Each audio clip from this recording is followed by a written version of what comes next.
સુરતની સિવિલ હોસ્પિટલમાંથી બાળક ગુમ થઈ ગયું હતું તે મામલે મોટા સમાચાર। સિવિલ હોસ્પિટલમાં દર્દીને મળવા સચિનથી આવેલા પરિવારનો 3 વર્ષનો પુત્ર પહેલા માળે વોર્ડ બહારથી રમતા રમતા ગુમ થઈ ગયો હતો। નવી સિવિલ હોસ્પિટલમાંથી 3 વર્ષનું બાળક ગુમ થતાં પોલીસ દોડતી થઈ ગઈ હતી। પોલીસે અલગ અલગ ટીમો બનાવીને તપાસ હાથ ધરી હતી।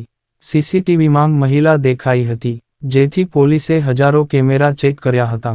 26 કલાકની કામગીરીમાં બાળકને ઉઠાવી જનારી મહિલા હાથ લાગી હતી।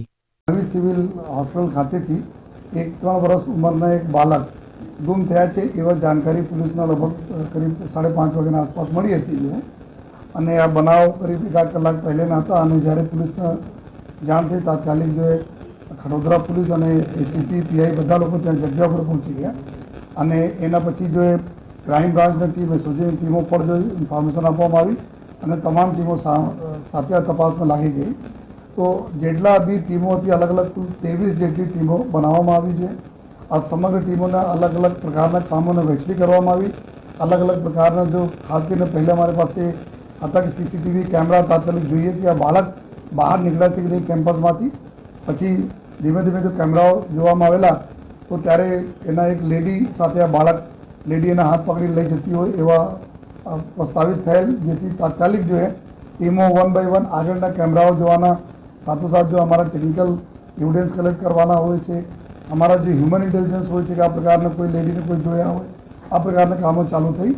તો 23 ટીમ આખા સતત ગઈકાલથી આ બાળક જ્યારે આપણને મળ્યા તબ તક જો 24 કલાકથી વધુ ટાઈમ વિના કોઈ સોએ આ બધા ટીમો કામ કરતી હતી જોઈએ અને આમાં 1000 જેટલા સીસીટીવી કેમેરાના જોવામાં આવેલા અને કેમેરા એવું હોય છે કે એક સેકન્ડમાં અગર આપને ધ્યાન નથી આપો તો નીકળી જતા હોય જો સીન, તો એટલા કન્સન્ટ્રેશનના સાથે જો 1000 જેટલા સીસીટીવી કેમેરાઓના જોઈને લિંક પૂરી કાઢવામાં આવી કે આ લેડી જો આપણે આરોપી છે આ ક્યાંથી એ મતલબ બસોમાં બેસી જો સિટી બસમાં બેસીને આવે છે, ક્યાં ઉતરે છે, કઈ રીતે પેદલ જાય છે, પૂરા રૂટ પ્રસ્તાવિત કરતે કરતે અમે લોકો જો ત્યાં પહોંચ્યા કે ભેસ્તાન આવાસ જો પાંડેસરા પોલીસ વિસ્તારમાં છે ત્યાં સુધીને આપણી લોકેશન મળી।